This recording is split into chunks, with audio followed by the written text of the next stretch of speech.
이봐요, 당신들이 잘못했잖소. 우리 중국 탓 하지 마시오. 중국이 국제회의장에서 몽골에 내뱉은 이 한마디 때문에 전 세계가 발칵 뒤집혔습니다. 상류의 물길을 막아 초원을 사막으로 만들고 핵실험까지 강행했던 그들이 이제는 물을 빼앗긴 몽골을 황사의 진원이라며 손가락질한 겁니다. 몽골은 국토의 80%가 사막화되고 1100개의 호수가 증발하는 아주 처참한 재앙 앞에 서 있었습니다. 미국, 러시아, 일본 등 그 어떤 강대국도 이건 신이 와도 절대 못한다며 외면하던 그 절망의 땅에 단 한 나라 대한민국만이 손을 내밀었습니다. 안 되면 될 때까지 한다는 독한 신념 하나로 영하 45도 지옥에 뛰어든 한국인들, 그리고 한국이 만든 신의 기술이 터지자 그 누구도 전혀 예상치 못한 일이 벌어졌습니다. 한국은 우리 형제의 나라요. 그게 우리 너무 자랑스럽소이다. 대체 무슨 일이 벌어진 걸까요? 그 전에 잠깐 1초 만에 누를 수 있는 좋아요 버튼을 꾹 눌러주시면 영상 제작에 아주 큰 힘이 됩니다. 그럼 바로 시작하겠습니다. 몽골발 황사다. 중국 탓하지 마라. 뭐라고요? 제가 잘못 들은 겁니까? 사막을 만든 나라가 우리한테 책임을 떠넘기겠다는 겁니까? 저는 그 순간 온몸이 굳어버렸습니다. 국제회의장이었죠. 각국 환경 전문가들이 모여서 동북아 황사 문제를 논의하는 자리였습니다. 그런데 중국 측 대표가 수십 명의 전문가들 앞에서 저런 말을 내뱉은 겁니다. 황사의 발원지는 몽골 고비 사막입니다. 중국은 오히려 피해국이에요. 이 점을 국제사회가 분명히 인식해 주셨으면 합니다. 저는 주먹을 꽉 쥐었습니다.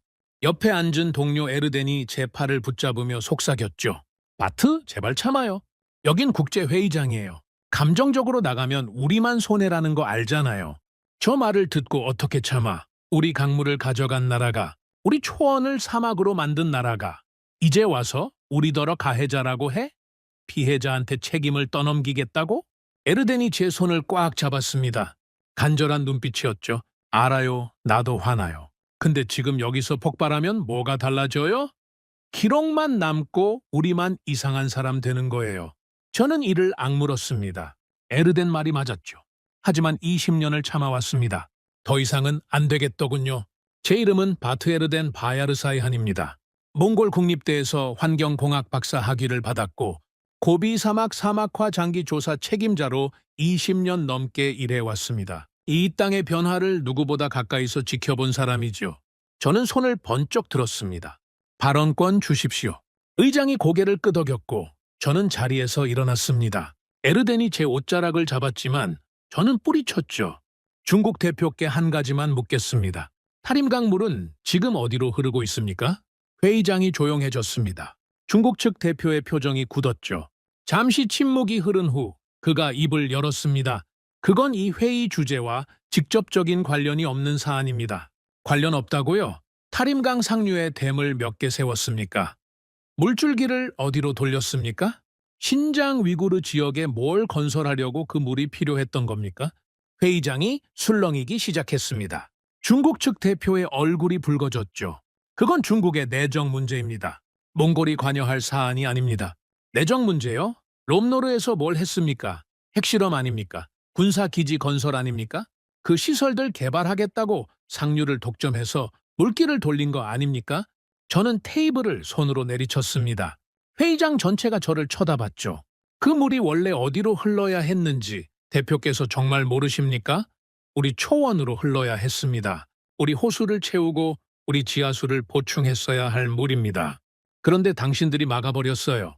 중국 측 대표가 벌떡 일어났습니다. 이건 근거 없는 비방입니다. 외교적 결례예요. 의장, 이 발언을 회의록에서 삭제해 주십시오. 근거 없다고요? 위성사진이 있습니다. 숨은 데이터가 있습니다. 20년치 기록이 전부 있어요.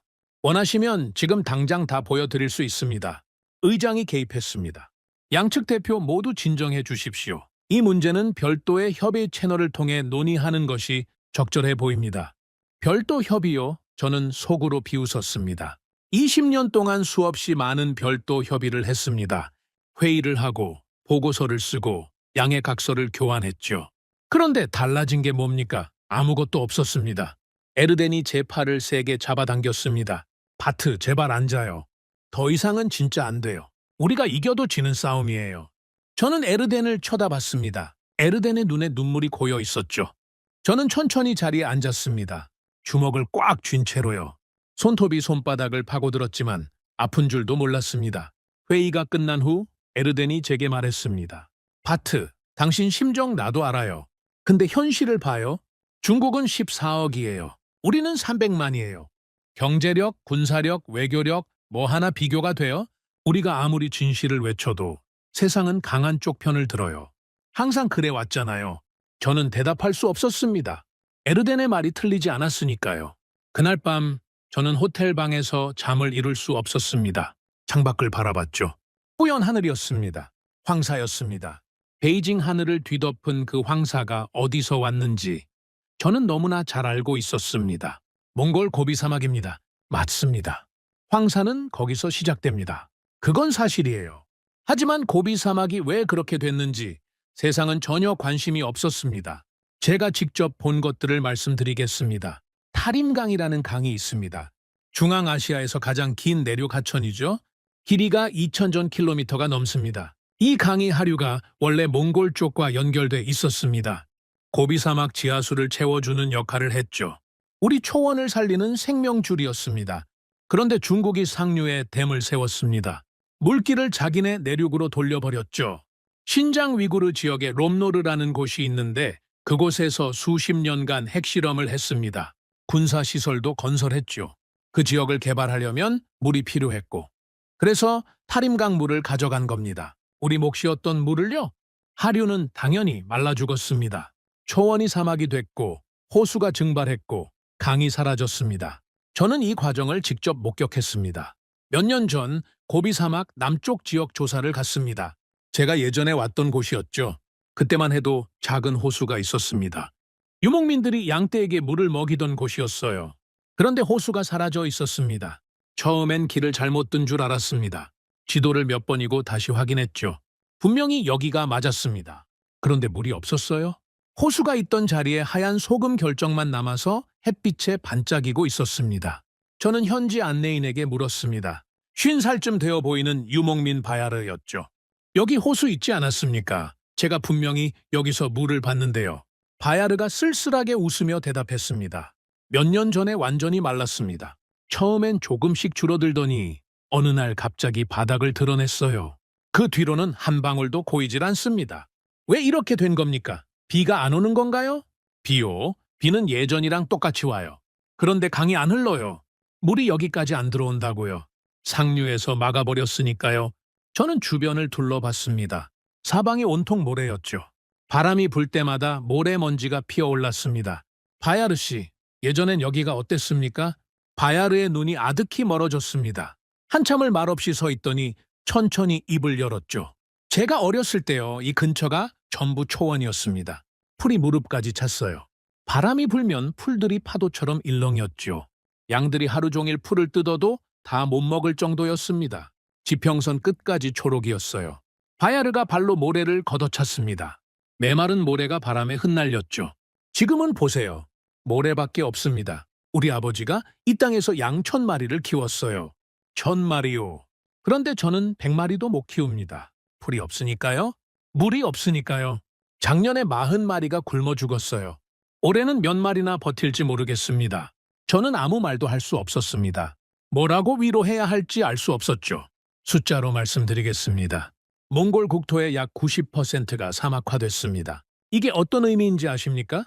한반도 전체 면적의 7배가 넘는 땅입니다. 그 광활한 땅이 죽어버렸습니다. 호수 1200개가 사라졌습니다. 완전히 증발해버렸죠. 강 900개가 말라붙었습니다.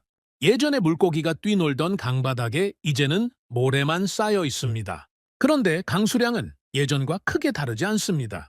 비는 여전히 옵니다. 그러면 물은 대체 어디로 간 겁니까? 답은 하나밖에 없습니다. 상류에서 막았으니까요. 몽골에서는 이런 재앙을 조드라고 부릅니다. 혹한과 가뭄이 겹치는 최악의 상황이죠. 몇 년 전 조드가 닥쳤을 때 저는 현장에 있었습니다. 가축 수백만 마리가 죽었습니다. 하룻밤 사이에 수만 마리가 얼어 죽었죠. 초원 위에 양들이 쓰러져 있었습니다. 수천 마리가 눈 위에 널브러져 있었죠. 차마 눈을 뜰 수가 없었습니다. 유목민들이 자기 가축 옆에 주저앉아 울고 있었습니다. 한 가족을 만났습니다. 아버지, 어머니, 어린아이 둘이었죠. 천막 앞에 넋이 나간 채 앉아 있었습니다. 괜찮으십니까? 무슨 일이 있으신 겁니까? 제가 물었습니다. 아버지가 저를 올려다 봤는데 눈이 텅 비어 있었습니다. 양이 다 죽었습니다. 200마리가 하룻밤에 전부 죽었어요. 제가 평생 모은 게 저 양들이었는데 아침에 일어나 보니까 전부 얼어 있었습니다. 어머니가 흐느끼며 말했습니다. 이제 어떻게 살아요? 양이 전부였는데 뭘 먹고 살아요? 애들은 뭘 먹여요? 저는 대답할 수 없었습니다. 무슨 말로 위로를 할 수 있겠습니까? 정부에서 지원은 안 나옵니까? 제가 조심스럽게 물었죠. 아버지가 힘없이 고개를 저었습니다. 정부요? 우리 같은 사람들한테 누가 신경을 써요? 도시에서 뭐가 어떻게 돌아가는지도 모르겠고 신경 쓸 여력도 없습니다. 그냥 여기서 죽으라는 거죠. 그 가족은 결국 도시로 떠났습니다. 울란바토르 외곽으로요. 게르촌이라고 불리는 빈민가입니다. 쓰레기 매립지 바로 옆에 천막을 치고 삽니다. 환경 난민입니다. 사막이 만들어낸 난민이죠? 지금 몽골 인구의 절반 가까이가 울란바토르에 몰려 있습니다. 그중 상당수가 이런 환경 난민들이에요. 수천 년 이어온 유목 생활을 포기한 사람들입니다.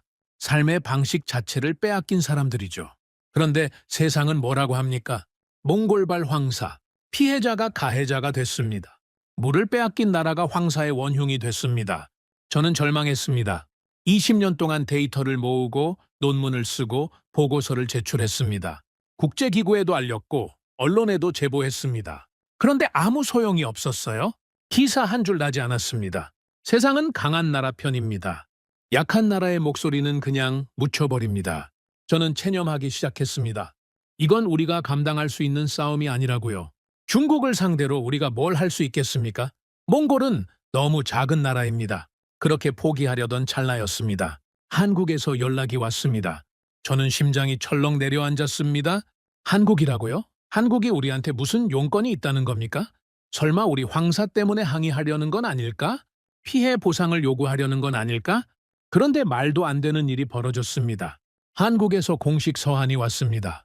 저는 처음에 믿을 수가 없었습니다. 항해 서한일 거라고 생각했죠. 황사 피해 보상을 요구하거나 사과를 요구하는 내용일 거라고요.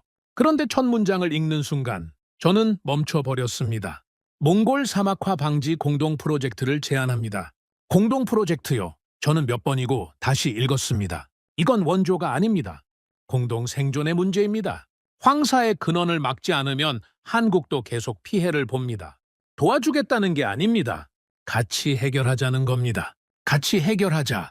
저는 그 문장 앞에서 한참을 멍하니 앉아 있었습니다. 20년 동안 수많은 나라에 도움을 요청했습니다. 돌아온 건 침묵뿐이었죠. 보고서만 쓰고 떠나거나 회의만 하고 사라지거나 그게 전부였습니다. 그런데 한국이 먼저 손을 내밀었습니다. 시혜적인 태도가 아니라 같이 하자는 제안이었습니다. 솔직히 저는 믿지 않았습니다. 또 하나의 실패 사례가 될 거라고 생각했죠.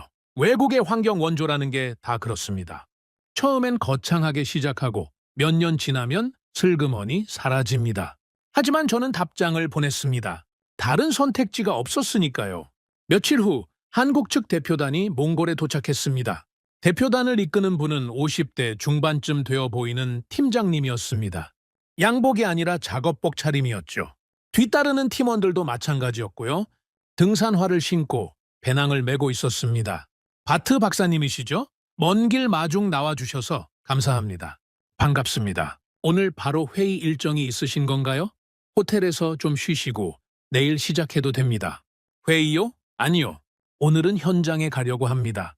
현장이요? 지금 바로요? 네. 현장을 먼저 봐야죠. 현장도 안 보고 무슨 회의를 합니까? 저는 놀랐습니다. 보통 외국 대표단이 오면 호텔에 여장을 풀고 환영 만찬을 합니다. 현장 방문은 형식적으로 한번 둘러보는 정도죠. 그런데 이 사람들은 공항에서 바로 현장으로 가겠다고 합니다. 4시간을 달려 사막화가 가장 심한 지역에 도착했습니다. 황량한 벌판이 펼쳐져 있었죠. 예전에는 초원이었던 곳입니다. 지금은 모래와 자갈만 남아 있었습니다. 팀장님이 차에서 내려 쪼그리고 앉았습니다. 흙을 한 줌 집어들더니 손가락 사이로 비비면서 꼼꼼히 살펴봤습니다. 그리고 코에 가져다 대고 냄새를 맡더니 혀에 살짝 대서 맛까지 봤습니다. 물기가 전혀 없네요.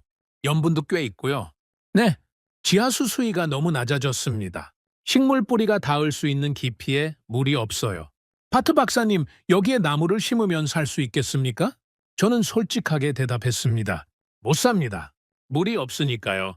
실제로 여러 번 시도했어요. 수십만 그루를 심었는데 생존율이 10%도 안 됐습니다. 그러면 왜 다들 나무부터 심으려고 합니까? 저는 잠시 말문이 막혔습니다. 그게 사막화 방지의 기본이니까요. 나무를 심어서 모래를 막고 나무는 결과입니다. 팀장님이 제 말을 끊었습니다. 나무가 자라려면 뭐가 있어야 합니까? 물이 있어야죠. 물이 없는데 나무를 심으면 어떻게 됩니까? 죽습니다. 문제의 시작은 나무가 아닙니다. 물입니다. 우리는 마른 강바닥으로 걸어갔습니다. 예전에는 물이 흐르던 곳이었죠. 지금은 돌멩이와 모래만 남아 있었습니다. 팀장님이 상류 쪽을 한참 바라보더니 물었습니다. 바트 박사님, 여기에 댐을 지으면 어떻겠습니까? 저는 귀를 의심했습니다. 댐이요? 팀장님, 그건 불가능합니다. 겨울엔 영하 40도까지 내려갑니다. 콘크리트가 버틸 수 없어요. 그리고 모래가 계속 쌓입니다.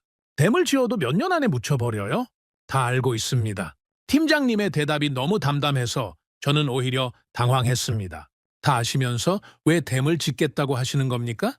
바트 박사님, 한국이 어떤 나라인지 아십니까? 한국은 전쟁으로 모든 걸 잃은 나라입니다. 전쟁이 끝났을 때 산에 나무가 한 그루도 없었어요. 민둥산뿐이었습니다. 그때 외국 전문가들이 뭐라고 했는지 아십니까? 한국에선 절대로 숲이 다시 자랄 수 없다고 했습니다. 포기하라고 했죠. 팀장님이 마른 강바닥을 내려다봤습니다. 그런데 지금 한국은 국토의 60% 이상이 숲입니다. 우리는 이미 실패를 경험한 나라입니다. 나무를 심었다가 전부 죽이고 댐을 지었다가 무너뜨리고 그래서 압니다. 뭘 하면 안 되는지, 뭘 하면 되는지. 영하 40도에서 버티는 콘크리트 기술이 있습니다. 모래 매몰을 막는 준설 기술도 있습니다. 팀장님이 저를 똑바로 바라봤습니다. 이건 실험이 아닙니다. 우리도 살기 위해서 하는 겁니다. 몽골 사막에서 모래가 날아오면 한국 아이들이 그 먼지를 마십니다. 이건 몽골만의 문제가 아니에요. 우리 문제이기도 합니다. 저는 한참 동안 말을 잇지 못했습니다. 그동안 수많은 외국 전문가들을 만났지만 누구도 이렇게 말한 적이 없었습니다. 다음 날 몽골 정부 관계자들과의 회의가 열렸습니다. 한국 측 대표단이 프로젝트 계획을 설명하자마자 환경부 차관이 입을 열었습니다. 실례지만 그게 가능하다고 생각하십니까? 겨울엔 영하 40도입니다. 콘크리트가 버틸 수 없어요. 버틸 수 있는 기술이 있습니다. 차관이 코웃음을 쳤습니다. 그런 기술이 있으면 왜 다른 나라들은 안 합니까? 한국만 할 수 있다는 건 좀 오만한 거 아닙니까? 다른 나라들은 경험이 없어서 안 한 겁니다. 우리는 있습니다. 무슨 경험이요? 실패의 경험입니다. 회의실이 조용해졌습니다. 차관이 저를 쳐다봤습니다. 바트 박사, 당신 생각은 어떻습니까? 저는 잠시 망설였습니다. 하지만 어제 현장에서 본 것들이 떠올랐습니다. 흙을 직접 만지고 냄새를 맡고 맛까지 보던 팀장님의 모습이요. 저도 처음엔 불가능하다고 생각했습니다. 하지만 어제 현장에서 이분들을 보면서 생각이 바뀌었습니다. 최소한 이분들은 진심인 것 같습니다. 차관이 팀장님을 바라봤습니다. 한 가지만 묻겠습니다. 이게 한국을 위한 일입니까? 몽골을 위한 일입니까? 둘 다입니다. 몽골 사막에서 모래가 날아오면 한국 하늘이 뿌옇게 됩니다. 몽골이 살아야 한국도 살 수 있어요. 이건 원조가 아닙니다. 공동 생존입니다. 회의는 결론 없이 끝났습니다. 하지만 완전한 거절도 아니었죠. 회의실을 나서면서 팀장님이 물었습니다. 바트 박사님, 가능성이 있을까요? 솔직히 모르겠습니다. 하지만 한 가지는 확실합니다. 지금까지 우리한테 이렇게 말한 나라는 없었습니다. 그 말이 진심이라면 해볼 만하다고 생각합니다. 진심입니다. 두고 보시면 압니다. 저는 아직 반신반의했습니다. 하지만 처음으로 희망 비슷한 감정을 느꼈죠. 정말 작은 희망이었습니다. 거의 없는 것과 마찬가지였습니다. 하지만 완전히 없는 것보다는 나았습니다. 그리고 그 희망은 곧 시험대에 오르게 됩니다. 사막에 댐을 짓겠다는 그 무모한 계획이 정말 실행에 옮겨졌을 때 저는 제 눈을 의심해야 했습니다. 프로젝트가 승인됐습니다. 솔직히 놀랐습니다. 몽골 정부가 이렇게 빨리 결정을 내릴 줄은 몰랐거든요. 회의 때 차관의 표정을 봤잖아요. 코웃음을 치던 그 표정이요. 그런데 불과 며칠 만에 승인이 떨어졌습니다. 나중에 들은 얘기로는 한국 측이 제시한 조건이 파격적이었다고 합니다. 기술 이전을 약속했고 몽골 인력을 직접 훈련시키겠다고 했죠. 그리고 무엇보다 중요한 건 실패해도 비용을 청구하지 않겠다고 한 겁니다. 우리가 책임지겠습니다. 실패하면 우리 잘못입니다. 팀장님이 그렇게 말했다고 하더군요. 그 한마디가 결정적이었다고 합니다. 공사가 시작됐습니다. 저는 현장 자문으로 참여하게 됐습니다. 매일 공사 현장에 나갔죠. 한국에서 기술진이 대거 들어왔습니다.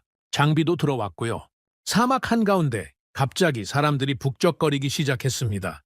처음엔 신기했습니다. 이 황량한 벌판에 정말 댐이 들어선다고? 반신반의했죠. 그런데 공사가 진행되면서 저는 점점 불안해지기 시작했습니다. 몽골의 환경은 상상 이상으로 가혹합니다. 한국 기술진도 그걸 알고 있다고 했지만 아는 것과 겪는 건 다르거든요. 첫 번째 문제는 기온이었습니다. 공사를 시작한 건 여름이었습니다. 낮 기온이 30도를 넘었죠. 한국 기술진들이 땀을 뻘뻘 흘리면서 일했습니다. 저는 속으로 생각했죠. 지금은 괜찮아. 문제는 겨울이야. 몽골의 겨울은 지옥입니다. 영하 40도까지 내려갑니다. 바람이 불면 체감 온도는 그보다 더 낮아지죠. 숨을 쉬면 콧속이 얼어붙습니다. 노출된 피부는 몇 분 만에 동상에 걸립니다. 그런 환경에서 콘크리트가 버틸 수 있을까요? 저는 팀장님에게 물었습니다. 팀장님, 겨울이 오기 전에 공사를 끝낼 수 있습니까? 팀장님이 고개를 저었습니다. 아니요.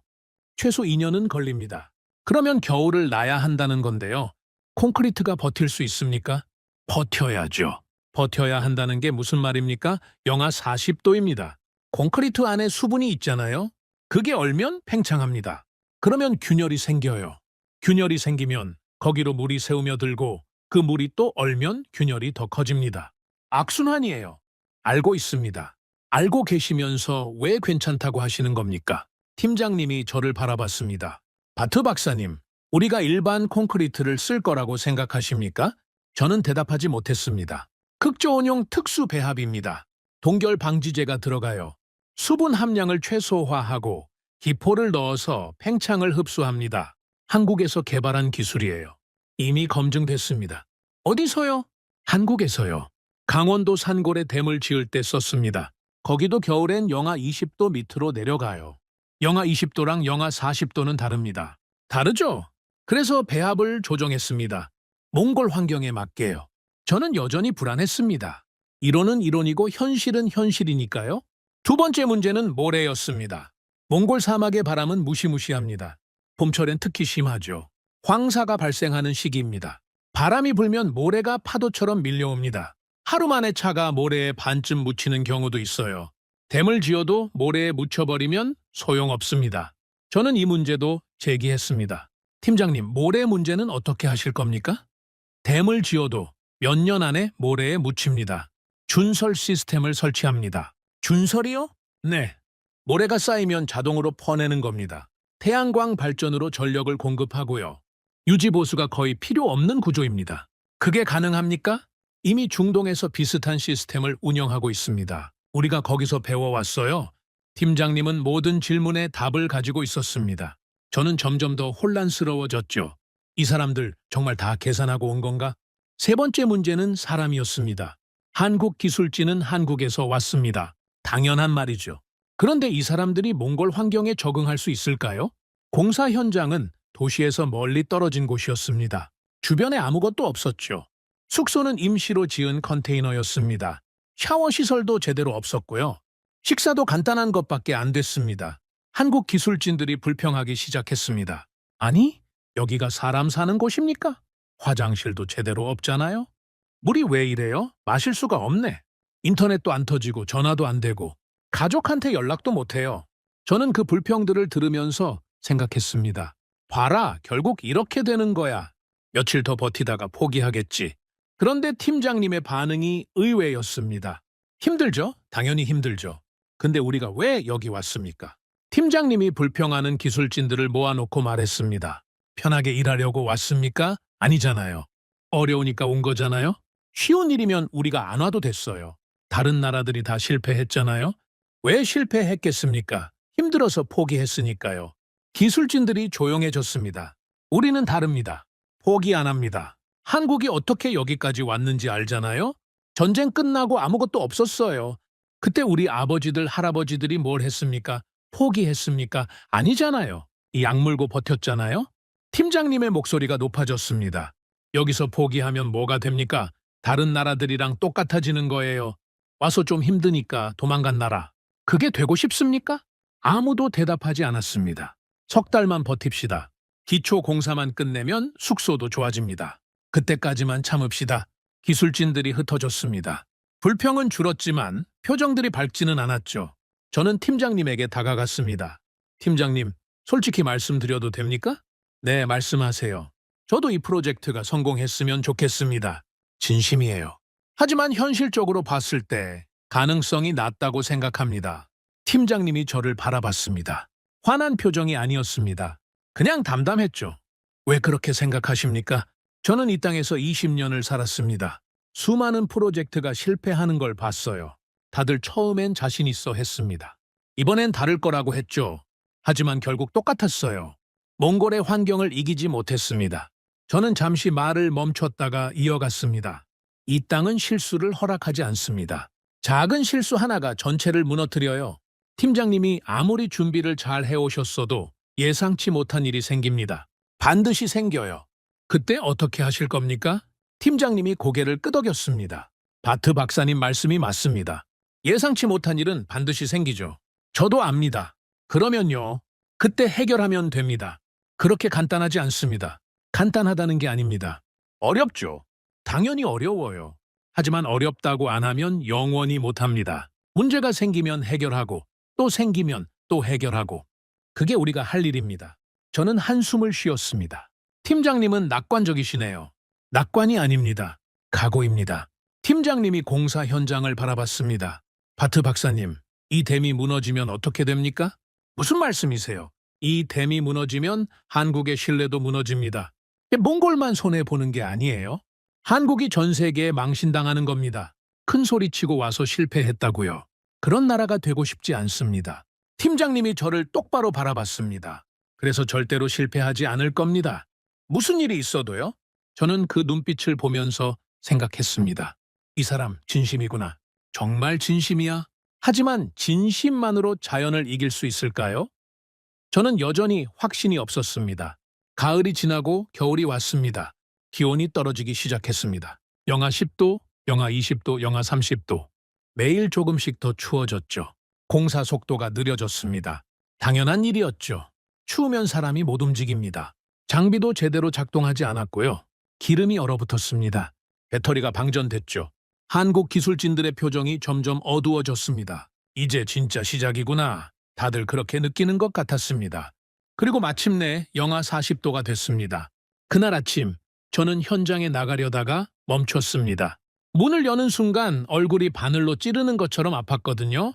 숨을 쉬면 폐가 얼어붙는 것 같았습니다. 이건 사람이 밖에 나갈 날씨가 아닙니다. 저는 한국 기술진 숙소로 갔습니다. 모두 안에 있었죠. 얼굴들이 창백했습니다. 오늘은 공사 못하겠네요. 제가 말했습니다. 당연한 얘기였죠. 그런데 팀장님이 일어섰습니다. 아니요. 오늘 콘크리트 타설 일정입니다. 예정대로 합니다. 팀장님, 밖에 영하 40도입니다. 사람이 나가면 안 돼요. 교대로 나갑니다. 30분 일하고 30분 쉬고. 그렇게 하면 됩니다. 저는 어이가 없었습니다. 콘크리트가 얼어버립니다. 이 온도에서 타설하면 안 돼요. 보온 양생합니다. 타설하고 바로 보온재로 덮어요. 열선도 깔았습니다. 콘크리트 온도가 떨어지지 않게요. 그래도 위험합니다. 위험하죠. 하지만 해야 합니다. 팀장님이 작업복을 입기 시작했습니다. 다른 기술진들도 하나둘 따라 일어났죠. 저는 그 모습을 지켜보면서 생각했습니다. 이 사람들 미친 거 아닌가? 영하 40도의 콘크리트를 붓겠다고? 하지만 저도 따라 나갔습니다. 지켜봐야 했으니까요. 성공하든 실패하든 제 눈으로 확인해야 했습니다. 현장은 전쟁터 같았습니다. 기술진들이 30분씩 교대로 나와서 일했습니다. 콘크리트를 붓고 보온재로 덮고 열선 온도를 체크하고 숨 쉴 틈 없이 움직였죠. 저는 옆에서 보면서 조마조마했습니다. 제발 아무 일도 생기지 마라. 예방. 그렇게 하루가 지나고 이틀이 지났습니다. 콘크리트가 얼지 않았습니다. 저는 제 눈을 의심했습니다. 영하 40도에서 콘크리트가 버티다니 불가능하다고 생각했는데 가능했습니다. 팀장님이 제게 다가왔습니다. 얼굴이 얼어서 빨갛게 됐지만 표정은 밝았죠. 바트 박사님 보셨죠? 네, 보긴 했는데 아직 모릅니다. 양생이 끝나봐야 알죠. 기다려 보시죠. 저는 고개를 끄덕였습니다. 그리고 속으로 생각했죠. 제발 성공해라. 예벌. 이제 결과를 기다릴 뿐이었습니다. 겨울이 깊어졌습니다. 콘크리트 양생은 성공적이었습니다. 영하 40도에서도 균열 없이 버텼죠. 저는 솔직히 놀랐습니다.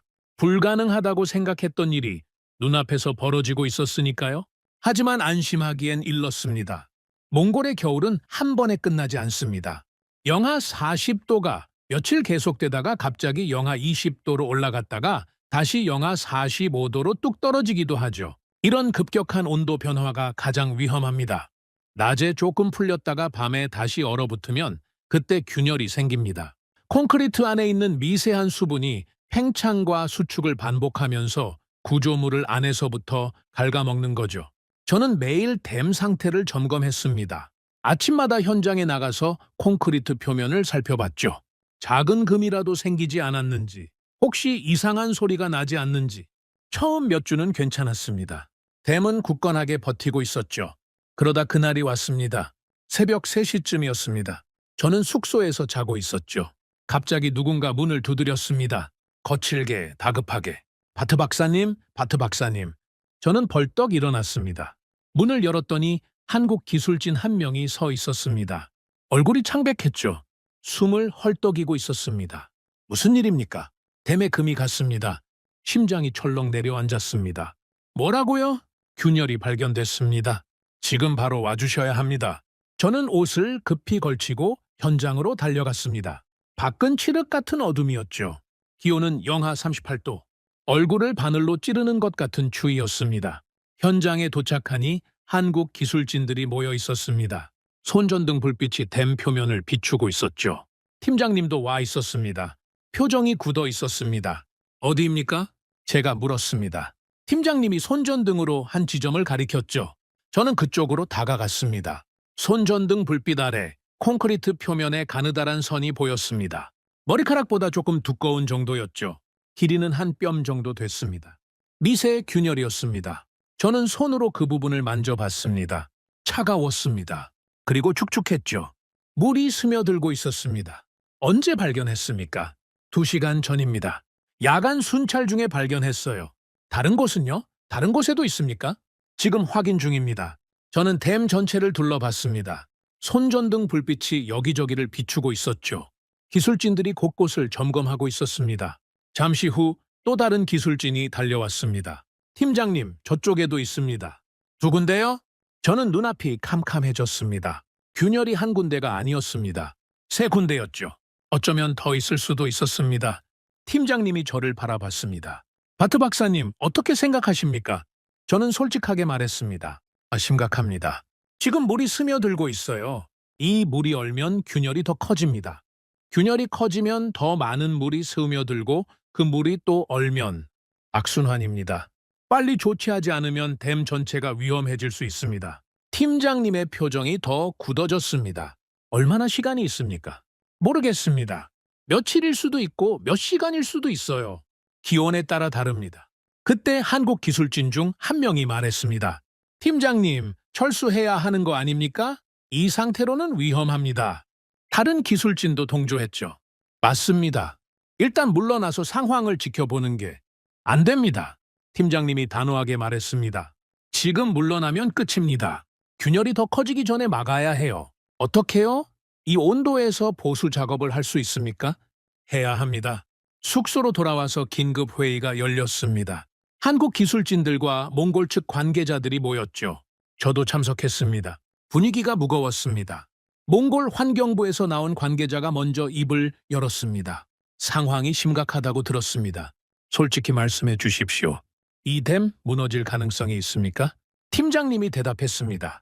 지금 상태로 두면 가능성이 있습니다. 하지만 보강 작업을 하면 막을 수 있습니다. 보강 작업이요? 이 온도에서요? 네. 환경부 관계자가 고개를 저었습니다. 팀장님, 저도 이 프로젝트가 성공하길 바랍니다. 하지만 현실적으로 봐야죠. 영하 40도에서 보수 작업을 한다고요? 사람이 다칩니다. 아니, 죽을 수도 있어요. 교대로 작업하면 됩니다. 그래도 위험합니다. 만약 작업 중에 사고가 나면 어떻게 합니까? 국제적인 문제가 됩니다. 한국 정부도 곤란해지고 우리 정부도 곤란해져요. 다른 몽골 관계자가 말했습니다. 저도 같은 생각입니다. 일단 철수하는 게 맞습니다. 봄이 되면 다시 시작하면 되잖아요? 봄까지 기다리면 댐이 무너집니다. 팀장님의 목소리가 높아졌습니다. 지금 균열을 막지 않으면 봄에 눈이 녹으면서 물이 한꺼번에 밀려듭니다. 그러면 댐이 버틸 수 없어요. 지금 막아야 합니다. 회의실이 조용해졌습니다. 환경부 관계자가 저를 쳐다봤습니다. 바트 박사님, 당신 생각은 어떻습니까? 당신이 이 지역 전문가잖아요. 솔직하게 말해 주십시오. 저는 잠시 망설였습니다. 모든 시선이 저를 향하고 있었죠. 솔직히 저도 두려웠습니다. 이 상황에서 보강 작업을 한다고요? 정말 가능한 겁니까? 실패하면 어떻게 됩니까? 하지만 동시에 다른 생각도 들었습니다. 여기서 포기하면 모든 게 끝입니다. 지금까지의 노력이 물거품이 됩니다. 그리고 다시는 이런 기회가 오지 않을 거예요. 저도 위험하다고 생각합니다. 제가 천천히 말했습니다. 환경부 관계자가 고개를 끄덕였죠. 그러니까 철수가. 하지만 저는 말을 이었습니다. 철수하면 끝입니다. 팀장님 말씀이 맞아요. 봄까지 기다리면 댐이 무너집니다. 그러면 지금까지의 모든 노력이 헛됩니다. 돈도 시간도 사람들의 땀도 전부요.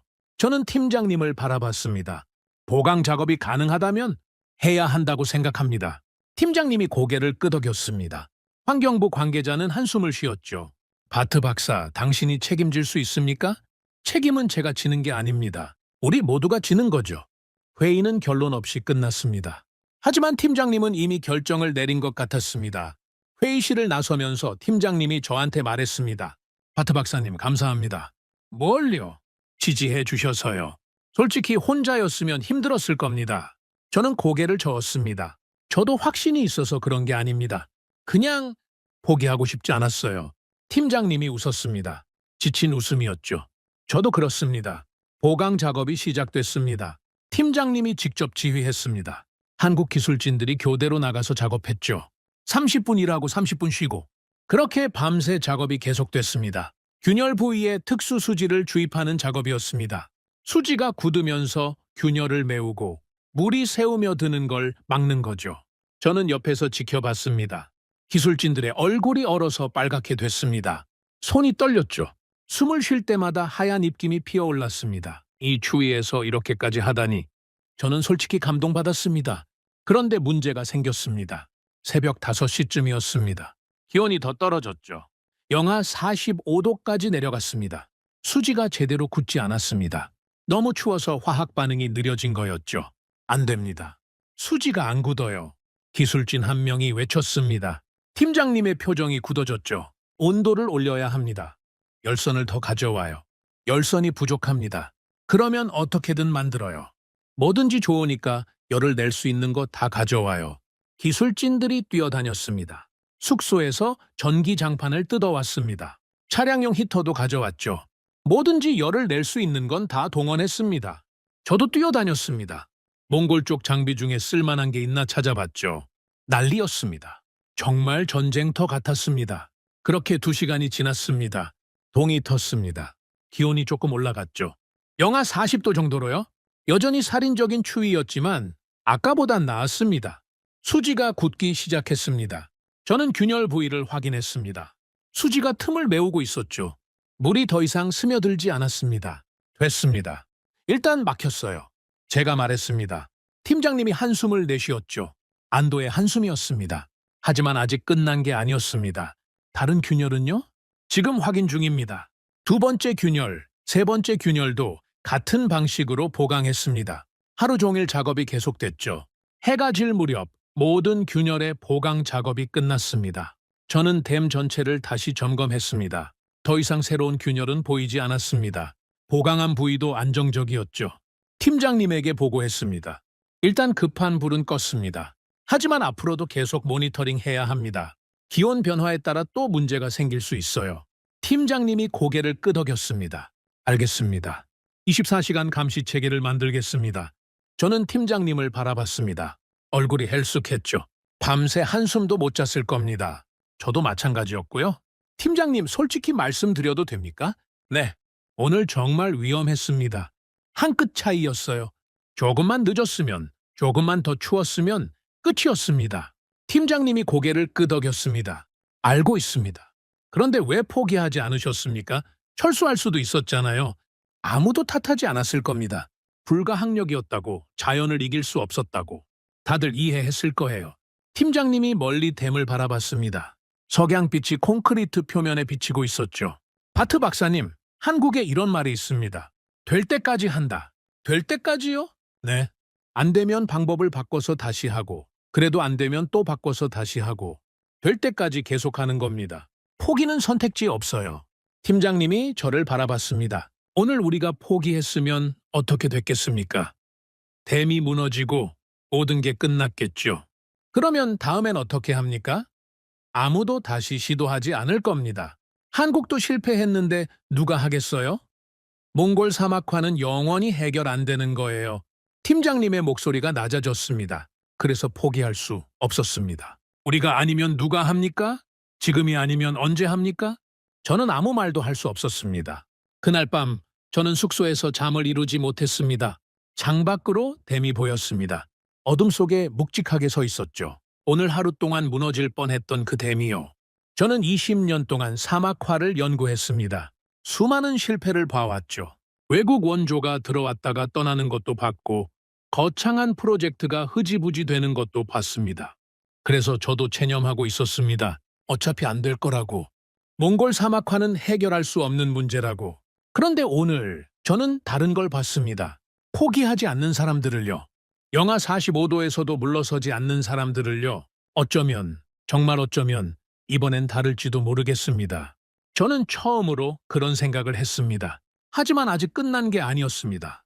겨울은 이제 시작이었으니까요. 앞으로 몇 달이 더 남아 있었습니다. 그 시간 동안 댐이 버텨야 했습니다. 저는 눈을 감았습니다. 내일도 현장에 나가야 했으니까요. 제발 버텨라. 여보. 그게 그날 밤 저의 마지막 생각이었습니다. 겨울이 지나갔습니다. 믿기 어려웠지만 댐이 버텼습니다. 영하 40도, 때로는 영하 45도까지 내려가는 혹한 속에서 석 달을 버텨냈죠. 균열이 더 생기지 않았습니다. 보강한 부위도 안정적이었고요. 저는 매일 댐을 점검했습니다. 아침마다 눈을 뜨면 가장 먼저 현장으로 달려갔죠. 혹시 밤사이에 문제가 생기지 않았을까 조마조마한 마음으로요. 그런데 댐은 매번 그 자리에 굳건하게 서 있었습니다. 봄이 왔습니다. 몽골의 봄은 조용히 찾아옵니다. 어느 날 갑자기 바람이 따뜻해지고 얼었던 땅이 조금씩 풀리기 시작하죠. 기온이 영하 20도, 영하 10도 영상으로 올라갔습니다. 그리고 눈이 녹기 시작했습니다. 산에 쌓여있던 눈이 녹아서 물이 됐습니다. 그 물이 계곡을 타고 흘러내렸죠. 마른 강바닥에 물줄기가 생겼습니다. 처음엔 실개천 정도였습니다. 그러다 점점 굵어졌죠.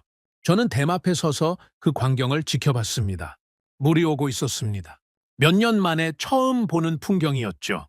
마른 강바닥에 물이 흐르다니. 저는 눈을 의심했습니다. 팀장님이 제 옆에 섰습니다. 바트 박사님, 시작됩니다. 네? 근데 솔직히 아직도 믿기지 않습니다. 정말 물이 고일까요? 고여야죠. 안 고이면 큰일입니다. 팀장님이 웃었습니다. 농담인지 진담인지 모를 웃음이었죠. 물은 점점 불어났습니다. 산에서 내려오는 눈 녹은 물, 봄비가 합쳐지면서 수량이 늘어났습니다. 물이 댐 앞까지 도달했죠. 그리고 멈췄습니다. 더 이상 흘러가지 않았습니다. 댐이 물을 막고 있었습니다. 저는 가슴이 두근거렸습니다. 진짜 되는 건가? 정말로? 하루가 지나고 이틀이 지났습니다. 물이 조금씩 차올랐습니다. 댐 뒤쪽에 물웅덩이가 생겼죠.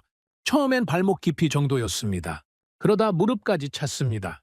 허리까지 찼습니다. 일주일이 지나자 작은 호수가 형성됐습니다.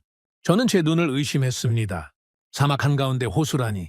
몇 년 전만 해도 이곳은 모래와 자갈뿐이었습니다. 풀 한 폭이 없는 황무지였죠. 그런데 지금 물이 고여 있었습니다. 햇빛에 반짝이는 물이요. 팀장님, 이거 진짜입니까? 제가 물었습니다. 목소리가 떨렸죠. 진짜입니다. 바트 박사님이 직접 보고 계시잖아요? 보고 있는데도 믿기지가 않습니다. 팀장님이 고개를 끄덕였습니다. 저도 그렇습니다. 솔직히요. 우리는 한참 동안 말없이 호수를 바라봤습니다. 바람이 불어서 수면에 잔물결이 일었죠. 그 물결이 햇빛을 받아 반짝였습니다. 사막에 물이 생겼습니다. 정말로요. 소문이 퍼지기 시작했습니다. 주변 마을 사람들이 찾아왔습니다. 처음엔 한두 명이었죠. 그러다 점점 늘어났습니다. 가족 단위로 오는 사람들도 있었고 마을 전체가 몰려오는 경우도 있었습니다. 그들의 반응을 보는 게 저한테는 더 충격이었습니다. 한 노인이 호수 앞에 서서 한참 동안 움직이지 않았습니다. 그냥 물을 바라보고 있었죠. 저는 조심스럽게 다가갔습니다. 어르신, 괜찮으십니까? 노인이 저를 돌아봤습니다. 눈에 눈물이 고여 있었죠. 여기가 원래 어떤 곳이었는지 아십니까? 네, 알고 있습니다. 예전엔 초원이었죠. 초원만이 아닙니다. 노인이 호수를 가리켰습니다. 여기에 호수가 있었습니다. 내가 어렸을 때요. 아버지랑 여기서 물고기를 잡았습니다. 어머니는 빨래를 했죠. 마을 사람들이 다 여기서 물을 길어갔습니다. 노인의 목소리가 떨렸습니다. 그 호수가 말라버린 게 40년 전입니다. 그 뒤로 다시는 물을 못 봤어요. 내 평생 다시는 못 볼 줄 알았습니다. 노인이 무릎을 꿇었습니다. 그리고 손으로 물을 떠서 얼굴에 묻혔죠. 물이다. 진짜 물이야. 꿈이 아니야? 저는 아무 말도 할 수 없었습니다. 목이 메어왔죠. 비슷한 장면이 계속됐습니다. 한 여인은 아이를 데리고 왔습니다. 67살쯤 되어 보이는 남자아이였죠. 여인이 아이 손을 잡고 호수 앞에 섰습니다. 봐라, 이게 물이다. 엄마, 나 물 알아. 집에서 봤잖아. 그건 수도물이고 이건 다른 거야. 이건 우리 땅에서 나온 물이야. 하늘에서 내린 비가 땅에 고인 거야. 여인이 아이를 안아 들었습니다. 엄마가 어렸을 때는 이런 물이 많았어. 어디서든 볼 수 있었어. 그런데 다 사라졌어. 네가 태어나기도 전에 다 말라버렸지. 여인의 눈에서 눈물이 흘러내렸습니다. 그런데 돌아왔어. 물이 돌아왔어. 저는 옆에서 그 모습을 지켜봤습니다. 가슴이 뜨거워졌습니다. 이게 진짜 일어나고 있는 일인가? 꿈이 아닌가? 저녁이 됐습니다. 주민들 대부분이 돌아갔지만 몇몇은 남아 있었습니다. 모닥불을 피우고 호수 옆에 앉아 있었죠. 한국 기술진들도 함께 했습니다. 언어는 통하지 않았지만 분위기는 따뜻했습니다. 한 주민이 마유주를 가져왔습니다. 몽골 전통술이죠. 발효시킨 말저주로 만드는 겁니다. 잔을 돌려가며 마셨습니다. 한 노인이 팀장님에게 잔을 건넸습니다. 팀장님이 받아서 마셨죠. 그리고 노인이 말했습니다. 통역이 전해줬습니다. 한국에서 온 분들께 감사드립니다. 우리 땅에 물을 되돌려 주셨습니다. 팀장님이 고개를 저었습니다. 저희가 한 게 아닙니다. 하늘에서 비가 내린 거죠. 저희는 그냥 그 비를 담아둘 그릇을 만들었을 뿐입니다. 통역이 전하자 노인이 웃었습니다. 그릇을 만들어준 것도 감사한 일입니다. 그릇이 없으면 물을 담을 수 없으니까요. 팀장님도 웃었습니다. 저는 모닥불 옆에 앉아서 그 광경을 지켜봤습니다. 한국 사람들과 몽골 사람들이 함께 앉아서 술을 마시고 웃고 있었죠. 말은 통하지 않았지만 마음은 통하는 것 같았습니다. 그날 밤 저는 혼자 호수 앞에 섰습니다. 달빛이 수면에 비치고 있었습니다. 바람이 불어서 물결이 일었죠. 그 물결 소리가 귓가에 들렸습니다. 찰랑찰랑. 저는 20년 동안 사막화를 연구했습니다. 데이터를 모으고 논문을 쓰고 보고서를 작성했죠. 그러면서 한 가지 전제를 당연하게 받아들이고 있었습니다. 사막화는 되돌릴 수 없다. 한번 사막이 된 땅은 영원히 사막으로 남는다. 그게 제 전제였습니다. 20년간의 연구가 그 결론을 뒷받침했죠. 수많은 시도가 실패하는 걸 봤으니까요. 국제기구가 와서 나무를 심었다가 전멸하는 것도 봤고 거창한 관계 프로젝트가 무산되는 것도 봤습니다. 그래서 저도 체념하고 있었습니다. 어차피 안 될 거라고. 우리가 할 수 있는 건 사막화 속도를 늦추는 것뿐이라고. 그런데 지금 제 눈앞에 호수가 있습니다. 사막 한가운데 물이 고여 있습니다. 40년 전에 말라버린 호수가 다시 생겼습니다. 제 전제가 틀렸습니다. 사막화는 되돌릴 수 있습니다. 불가능하지 않았습니다. 저는 한참 동안 그 자리에 서 있었습니다. 감정을 정리할 수가 없었죠. 기쁨인지 충격인지 감동인지 아마 다 섞인 것 같았습니다. 다음 날 아침 팀장님이 저를 찾아왔습니다. 바트 박사님, 잠시 이야기할 수 있겠습니까? 네, 무슨 일이시죠? 다음 단계에 대해 상의드리고 싶습니다. 저는 의아했습니다. 다음 단계요? 호수가 생겼는데 더 뭘 하겠다는 겁니까? 회의실에 들어가니 한국 기술진들이 모여 있었습니다. 스크린에 지도가 띄워져 있었죠. 몽골 전역을 보여주는 지도였습니다. 팀장님이 설명을 시작했습니다. 지금 우리가 만든 건 작은 댐 하나입니다. 호수도 아직 작습니다. 이걸로 몽골 사막화를 막을 수 없어요. 저는 고개를 끄덕였습니다. 맞는 말이었죠. 몽골 국토의 90%가 사막화됐는데 호수 하나로 뭘 하겠습니까? 다음 단계는 이겁니다. 팀장님이 지도를 가리켰습니다. 몽골 남부에 선이 그어져 있었죠. 동서로 길게 이어지는 선이었습니다. 그린벨트입니다. 폭 600m, 길이 3,000km. 몽골 국토를 가로지르는 숲의 방어선을 만들 겁니다. 저는 귀를 의심했습니다. 3,000km요? 그게 가능합니까? 가능합니다. 단, 한 번에는 못합니다. 10년, 20년, 어쩌면 30년이 걸릴 수도 있어요. 하지만 시작하지 않으면 영원히 못합니다. 팀장님이 화면을 넘겼습니다. 나무 심는 방식에 대한 설명이 나왔죠. 조림 방식도 기존과 다릅니다. 외곽에는 방풍림으로 포플러를 심습니다. 바람을 막아주는 역할이죠.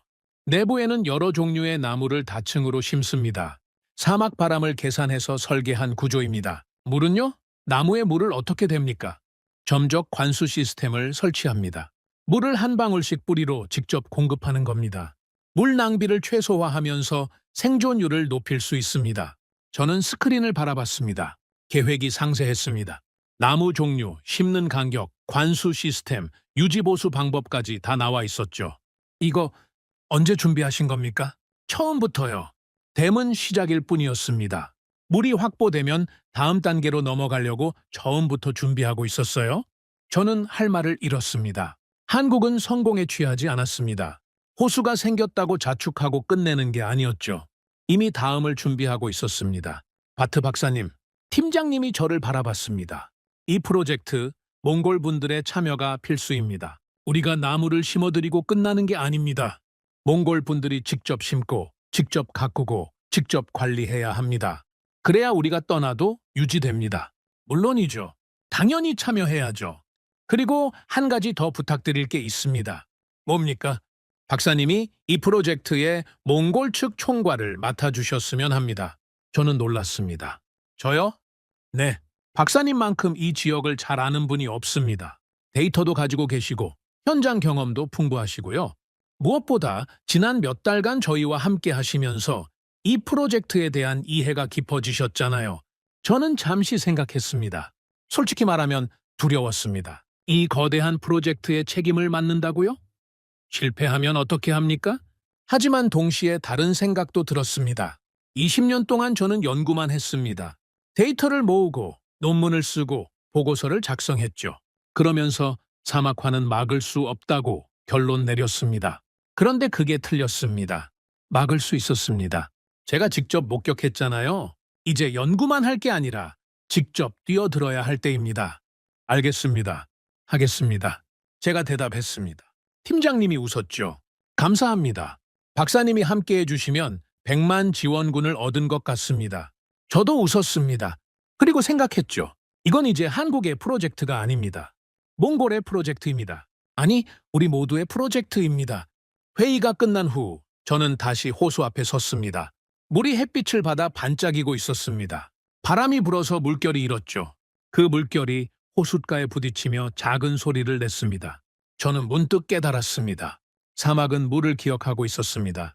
40년 전에 호수가 말랐지만 땅은 그 기억을 간직하고 있었죠. 물이 돌아오자 땅이 다시 살아나기 시작했습니다.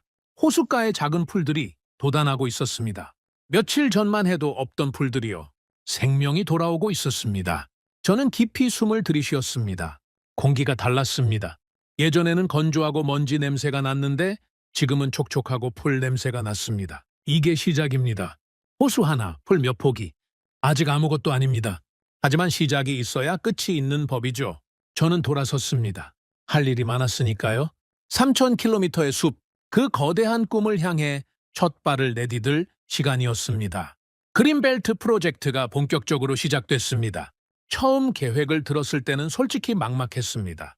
폭 900m, 길이 3000km라고요? 몽골. 국토를 동서로 가로지르는 거대한 숲을 만들겠다고요? 숫자만 들어도 어지러웠습니다. 하지만 한국팀은 이미 구체적인 실행 계획을 가지고 있었습니다. 전체를 한꺼번에 하는 게 아니라 구간별로 나눠서 순차적으로 진행하는 방식이었죠. 첫 번째 구간은 우리가 댐을 지은 지역 주변 50km였습니다. 저는 몽골 측 총괄을 맡았습니다. 처음엔 부담스러웠지만 해보니까 제가 해야 할 일이 분명해졌습니다. 현지 사정을 가장 잘 아는 사람은 저였으니까요.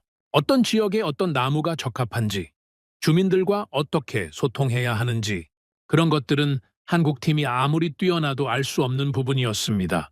조림 작업이 시작된 첫날, 저는 현장에 나갔습니다. 한국에서 새로운 기술진이 추가로 왔습니다. 이번에는 산림 전문가들이었죠. 팀장님과 함께 온 분들 중에 조림 분야 책임자가 있었습니다. 40대 후반쯤 되어 보이는 분이었는데 과장님이라고 불렀습니다. 말수가 적고 표정이 무뚝뚝했지만 나무 이야기만 나오면 눈이 반짝거리는 분이었죠. 과장님이 저를 데리고 현장을 돌아다녔습니다. 바트 박사님, 여기 토양 좀 보시겠습니까? 과장님이 쪼그리고 앉아서 흙을 파헤쳤습니다. 저도 옆에 앉았죠. 이 토양이면 포플러가 적합합니다. 뿌리가 깊이 내려가는 나무라서 지하수까지 닿을 수 있거든요. 그리고 성장 속도가 빠릅니다. 몇 년 안에 방풍림 역할을 할 수 있어요. 포플러만 심으면 됩니까? 아니요. 포플러는 외곽에만 심습니다. 바람을 막아주는 역할이죠. 내부에는 다른 나무들을 심어야 합니다. 과장님이 일어서서 주변을 가리켰습니다. 숲은 나무의 집합이 아닙니다. 시스템이에요. 각각의 나무가 역할을 가지고 있고 그 역할들이 맞물려서 돌아가야 합니다. 한 종류의 나무만 심으면 병충해에 취약해지고 생태계가 불안정해져요. 저는 고개를 끄덕였습니다. 이론적으로는 아는 내용이었지만 이렇게 현장에서 직접 설명을 들으니 다르게 느껴졌습니다. 그래서 저희는 다층 구조로 설계했습니다. 과장님이 종이를 꺼내서 그림을 그렸습니다. 맨 바깥쪽에 포플러를 심습니다. 키가 크고 바람에 강하니까요. 그 안쪽에는 중간 크기 나무를 심습니다. 비술나무나 느릅나무 같은 거요. 그리고 가장 안쪽에는 관목을 심습니다. 이렇게 세 겹으로 만들면 바람이 단계적으로 약해지면서 안쪽까지 도달하지 못합니다. 사막 바람을 계산한 구조군요. 네. 몽골 바람의 방향과 세기를 분석해서 설계했습니다. 한국에서도 비슷한 방식으로 해안가 방풍림을 만들었어요. 그 경험을 바탕으로 몽골 환경에 맞게 조정한 겁니다. 저는 그 말을 듣고 생각했습니다. 한국은 정말 준비가 철저하구나. 그냥 와서 나무를 심는 게 아니라 모든 걸 계산하고 설계하고 있었습니다. 며칠 후 점적 관수 시스템 설치가 시작됐습니다. 저는 이 시스템에 대해 들어본 적은 있었지만 직접 보는 건 처음이었습니다. 가느다란 호스가 나무 뿌리 근처까지 연결돼 있었죠. 호스에는 작은 구멍들이 뚫려 있었습니다. 과장님이 설명해 줬습니다. 이 구멍으로 물이 한 방울씩 나옵니다. 하루에 몇 리터씩, 천천히요. 그러면 물이 증발하지 않고 땅속으로 새우며들어요. 뿌리가 직접 물을 흡수할 수 있죠. 효율이 얼마나 됩니까? 일반 관계 방식보다 물 사용량이 70% 정도 줄어듭니다. 사막에서는 물이 가장 귀하잖아요? 최대한 아껴 써야 합니다. 저는 호스를 만져봤습니다. 정말 가늘었습니다. 이 가는 호스가 수천 수만 그루의 나무를 살린다니. 전력은 어떻게 공급합니까? 여긴 전기가 안 들어오는데요. 태양광 패널을 설치합니다. 낮에 전기를 모아서 펌프를 돌리는 거죠. 유지보수도 거의 필요 없습니다. 과장님이 저를 바라봤습니다. 바트 박사님, 이 시스템의 핵심이 뭔지 아십니까? 물을 아끼는 것 아닙니까? 그것도 있지만 더 중요한 게 있습니다.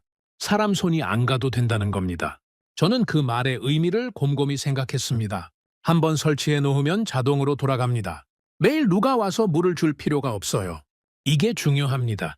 왜냐하면 이 프로젝트는 3000km거든요. 사람이 매일 관리하는 건 불가능합니다. 시스템이 스스로 돌아가야 해요. 저는 고개를 끄덕였습니다. 맞는 말이었습니다. 아무리 좋은 프로젝트도 유지가 안 되면 소용없습니다. 외국 원조가 실패하는 이유 중 하나가 바로 그거였죠. 돈 들여서 뭔가를 만들어 놓고 관리가 안 돼서 몇 년 만에 망가지는 경우가 많았습니다. 한국은 그걸 알고 있었습니다. 그래서 처음부터 유지보수가 최소화되는 시스템을 설계한 거였죠. 나무 심기가 본격적으로 시작됐습니다. 한국 기술진만 하는 게 아니었습니다. 주변 마을 주민들이 참여했죠. 팀장님이 처음부터 강조했던 부분이었습니다. 몽골 사람들이 직접 해야 한다고요. 주민들에게 일당을 지급했습니다. 하루 일하면 하루치 품삯을 받는 거였죠. 처음엔 돈 때문에 오는 사람들이 많았습니다. 당연한 일이었죠. 이 지역 사람들 대부분이 가난했으니까요. 유목을 포기하고 도시 빈민이 된 사람들, 농사를 짓다가 사막화로 망한 사람들, 그런 분들에게 일자리는 절실했습니다. 그런데 시간이 지나면서 분위기가 달라졌습니다. 어느 날 저녁 작업이 끝난 후였습니다. 주민 몇 명이 모닥불 주변에 앉아서 이야기를 나누고 있었죠. 저도 옆에 앉았습니다. 한 남자가 말했습니다. 40대 초반쯤 되어 보이는 분이었죠. 오늘 내가 심은 나무가 10그루야. 10그루. 그래서 뭐가 어쨌는데? 다른 사람이 물었습니다. 아니, 그냥 생각해봤어. 이 나무들이 자라면 어떻게 될까? 10년 후에 여기 오면 숲이 되어 있을 거 아니야. 내가 심은 나무가 숲의 일부가 되는 거야. 갑자기 왜 그런 생각을 해? 몰라. 그냥 오늘 나무 심으면서 문득 그런 생각이 들었어. 내 인생에서 뭔가 남는 일을 해본 적이 있나? 생각해 보니까 없더라고. 그냥 먹고 살기 바빴지. 근데 이 나무는 남잖아. 내가 죽어도 이 나무는 여기 있을 거잖아. 주변이 조용해졌습니다. 다들 그 말을 곱씹는 것 같았죠. 다른 남자가 말했습니다. 좀 더 나이가 든 분이었습니다. 나도 비슷한 생각했어. 우리 아버지가 이 근처에서 양을 쳤거든. 1000마리 넘게 키웠어. 그때는 여기가 전부 초원이었지. 그런데 다 사라졌잖아? 내가 뭘 해도 안 됐어. 그냥 지켜보기만 했지. 그가 모닥불을 바라봤습니다. 근데 이제 뭔가 할 수 있게 됐어. 나무를 심으면 초원이 돌아올 수도 있다잖아. 그러면 내 손자는 양을 칠 수 있을지도 몰라. 내가 어렸을 때처럼 저는 그 대화를 듣고 가슴이 뭉클해졌습니다. 이 사람들에게 이 프로젝트는 단순한 일자리가 아니었습니다. 희망이었습니다. 잃어버린 것을 되찾을 수 있다는 희망이요. 몇 주가 지났습니다. 첫 번째 구간의 나무 심기가 거의 끝나가고 있었죠. 저는 과장님과 함께 현장을 점검했습니다.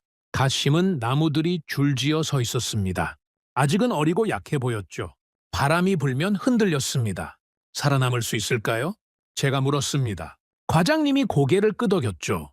생존율 80% 이상 나올 겁니다. 80%요? 그렇게 높게요? 네. 점적 관수 시스템 덕분입니다. 예전에 다른 나라들이 여기서 나무를 심었을 때 생존율이 10%도 안 됐죠? 그건 물 공급이 안 됐기 때문입니다. 심어놓고 방치하면 당연히 죽어요. 우리는 다릅니다. 물을 지속적으로 공급하니까 살아남을 수 있는 겁니다. 저는 어린 나무들을 바라봤습니다. 가느다란 줄기, 연약한 잎사귀. 지금은 보잘것없어 보이지만 몇 년 후면 이 나무들이 자라서 숲이 될 겁니다. 과장님, 한 가지 여쭈어봐도 됩니까? 네, 말씀하세요.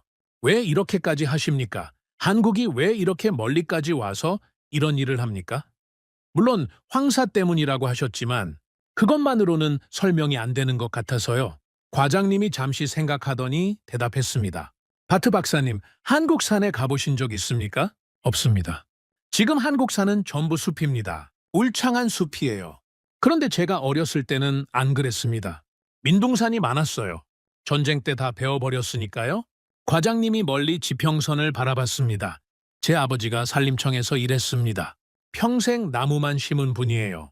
제가 어렸을 때 아버지를 따라 산에 가면 아버지가 항상 이런 말씀을 하셨어요. 이 나무는 내가 심은 거다. 저 나무도 내가 심은 거다. 자랑스러워 하셨죠. 과장님이 저를 바라봤습니다.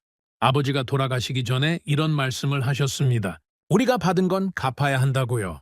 전쟁 끝나고 한국이 어려울 때 많은 나라들이 도와주었습니다. 그 도움이 없었으면 지금의 한국도 없었을 거예요. 이제 우리가 도울 차례라고 하셨어요. 저는 아무 말도 할 수 없었습니다. 그래서 저도 이 일을 하는 겁니다. 아버지가 한국 산에 나무를 심었듯이 저는 몽골 사막에 나무를 심는 거예요. 다음 세대를 위해서요. 저는 그 말을 듣고 깨달았습니다. 이건 단순한 기술 지원이 아니었습니다. 한 세대에서 다음 세대로 이어지는 약속이었죠. 한국의 아버지 세대가 민둥산에 나무를 심었고 그 아들 세대가 몽골 사막에 나무를 심고 있었습니다.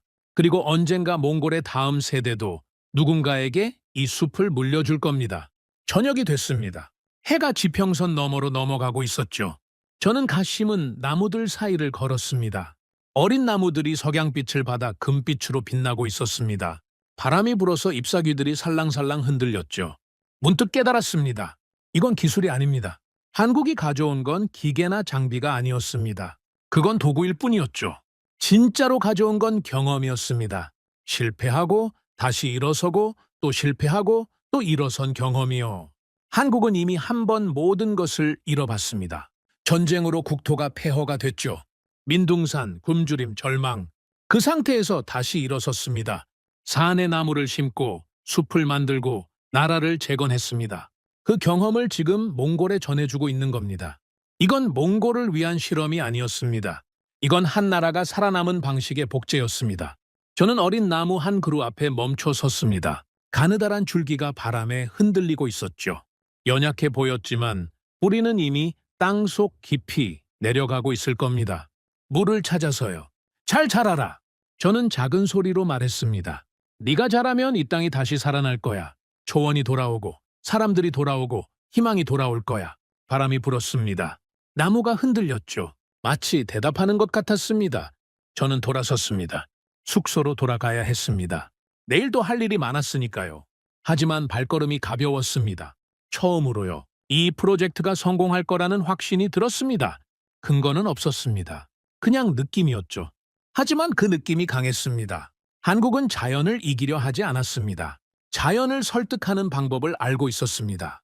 물이 필요하면 물을 가둬두고 바람이 불면 바람을 막아주는 나무를 심고 자연과 싸우는 게 아니라 자연과 협력하는 방식이었죠. 그리고 그 방식을 우리에게 가르쳐주고 있었습니다. 저는 걸으면서 생각했습니다. 이 숲이 완성되면 어떻게 될까? 3,000km의 거대한 숲이 몽골을 가로지르면 사막화가 멈출 겁니다. 초원이 돌아올 겁니다. 사람들이 다시 유목을 할 수 있을 겁니다. 그리고 그 숲에서 시작된 깨끗한 공기가 바람을 타고 동쪽으로 흘러갈 겁니다. 한국까지요. 몽골의 숲이 한국의 하늘을 맑게 할 겁니다. 우리는 연결되어 있었습니다. 처음부터요. 이제야 그걸 깨달은 거였죠. 나무는 자라고 있었습니다. 하지만 제가 먼저 본 건 나무가 아니었습니다. 사람이었습니다. 프로젝트가 시작되고 2년이 지났습니다. 첫 번째 구간의 조림이 완료됐고 두 번째 구간도 절반 이상 진행됐죠. 어린 나무들이 조금씩 자라고 있었습니다. 아직 숲이라고 부르기엔 부족했지만 확실히 변화가 보였습니다. 그런데 더 놀라운 변화는 다른 곳에서 일어나고 있었습니다. 조림장 주변 마을들이 달라지고 있었습니다. 저는 그걸 처음 느낀 게 어느 날 저녁이었습니다. 조림장에서 일을 마치고 근처 마을을 지나가는데 이상한 냄새가 났습니다. 매콤하고 알싸한 냄새였죠. 이게 뭐지? 저는 냄새를 따라 걸어갔습니다. 한 집 앞에 사람들이 모여 있었죠. 커다란 양푼에 뭔가를 버무리고 있었습니다.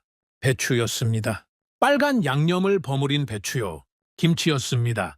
저는 놀라서 다가갔습니다. 이거 뭐 하시는 겁니까? 한 아주머니가 고개를 들었습니다. 손이 빨간 양념으로 범벅이 돼 있었죠. 김치 담그는 거예요. 한국 사람들한테 배웠어요. 김치요? 여기서요? 네. 저기 비닐하우스에서 배추 키웠거든요. 이제 김장철이라서 담그는 중이에요. 저는 주변을 둘러봤습니다.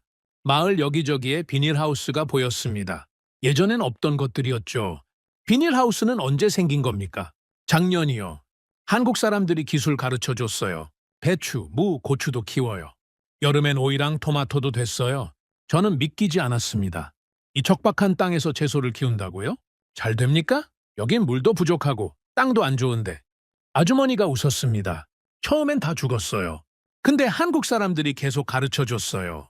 물 주는 법, 온도 맞추는 법, 거름 주는 법. 몇 번 실패하니까 요령이 생기더라고요. 이제는 제법 돼요. 다른 아주머니가 끼어들었습니다. 이번에 수확한 배추가 300포기예요. 우리 식구 먹고도 남아서 팔기도 했어요. 파셨다고요? 어디서요? 울란바토르에서요. 상인이 와서 사갔어요. 몽골산 배추라고 하니까 인기가 좋대요. 저는 할 말을 잃었습니다. 이 사람들이 채소를 재배하고 그걸 팔아서 돈을 벌고 있다고요? 몇 년 전만 해도 상상도 못할 일이었습니다. 이 지역 사람들 대부분이 하루 벌어 하루 먹는 형편이었거든요. 유목을 포기하고 막노동으로 겨우 연명하던 사람들이었습니다. 저는 비닐하우스 쪽으로 걸어갔습니다. 안을 들여다봤죠. 배추가 줄지어 심어져 있었습니다. 싱싱하게 자라고 있었습니다. 몽골 땅에서요. 대단하네요. 저도 모르게 말이 나왔습니다. 며칠 후 저는 팀장님에게 그 이야기를 했습니다. 팀장님, 마을에 비닐하우스가 생겼던데요. 그거 아셨습니까? 팀장님이 고개를 끄덕였습니다. 알고 있습니다. 저희가 지원한 겁니다. 지원이요? 네, 조림 프로젝트만 하는 게 아닙니다. 주민들 생계도 함께 생각해야죠. 나무 심는 건 장기 프로젝트잖아요? 숲이 완성되려면 10년, 20년 걸립니다. 그 사이에 주민들이 먹고 살 방법이 있어야 해요. 저는 그제야 이해가 됐습니다. 그래서 비닐하우스 기술을 가르쳐 주신 거군요.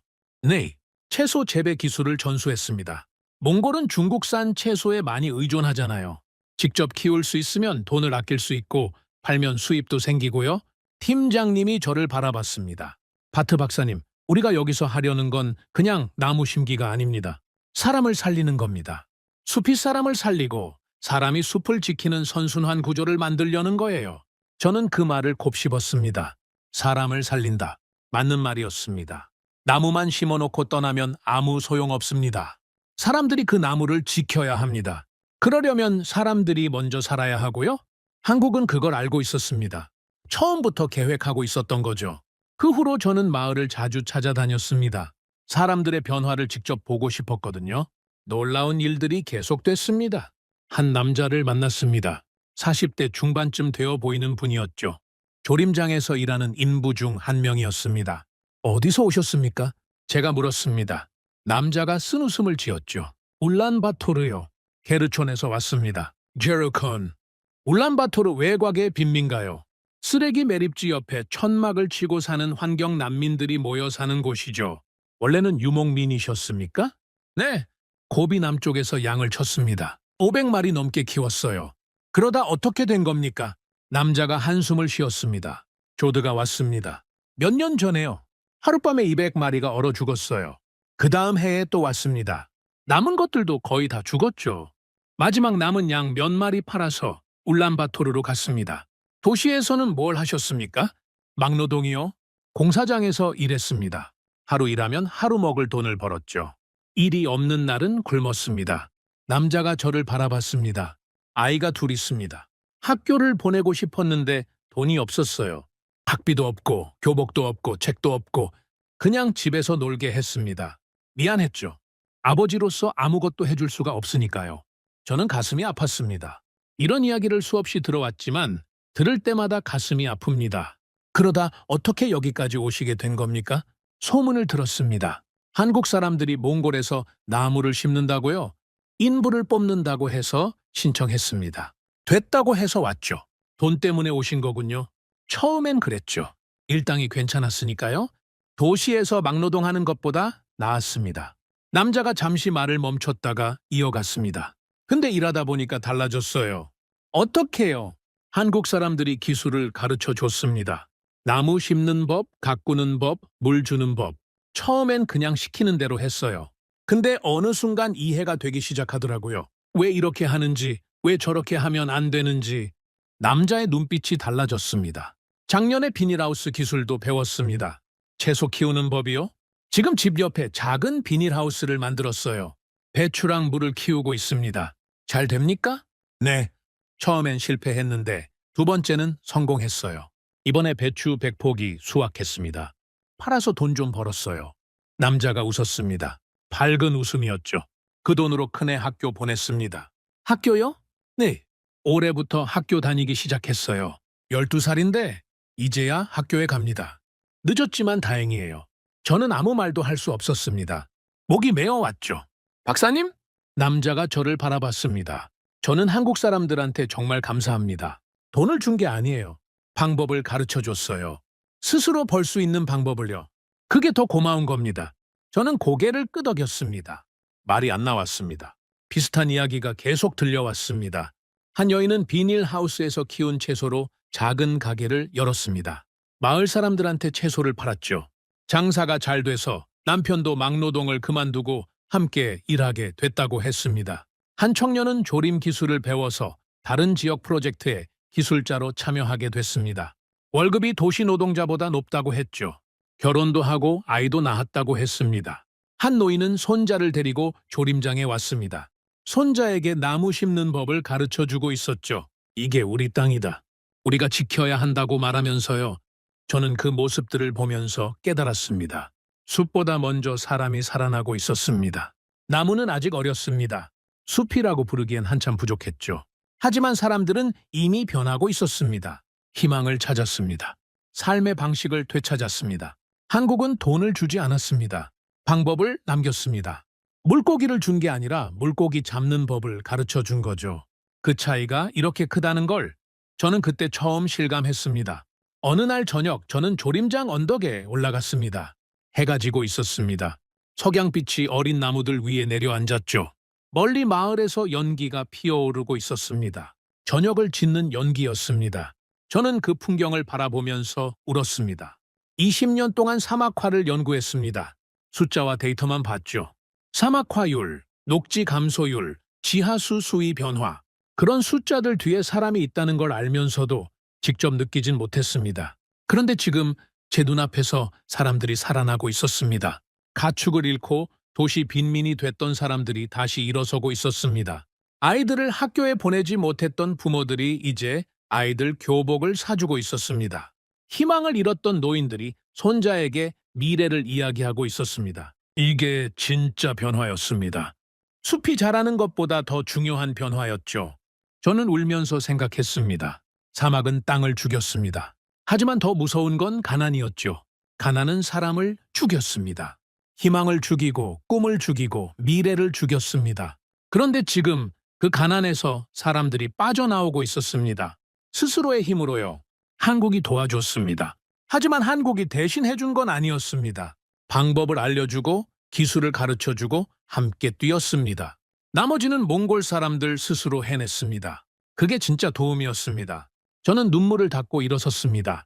이제 확신이 생겼습니다. 이 프로젝트는 성공할 겁니다. 왜냐하면 사람들이 변했으니까요. 숲을 지킬 사람들이 생겼으니까요. 나무는 사람이 지킵니다. 사람이 살아야 나무도 삽니다. 한국은 그걸 알고 있었습니다. 그래서 나무만 심은 게 아니라 사람을 먼저 살린 거였죠. 저는 언덕을 내려왔습니다. 마을 쪽으로 걸어갔습니다. 어둠이 내리고 있었습니다. 집집마다 불이 켜지고 있었죠. 어디선가 아이들 웃음소리가 들렸습니다. 개 짖는 소리도 들렸습니다. 삶의 소리였습니다. 저는 걸으면서 중얼거렸습니다. 이 싸움은 이길 수 있는 싸움이었구나. 20년 동안 저는 몰랐습니다. 사막화와의 싸움에서 이길 수 있다는 걸요. 항상 지고 있다라고 생각했습니다. 사막은 점점 넓어지고 우리는 점점 밀려나고 있다고요. 그런데 아니었습니다.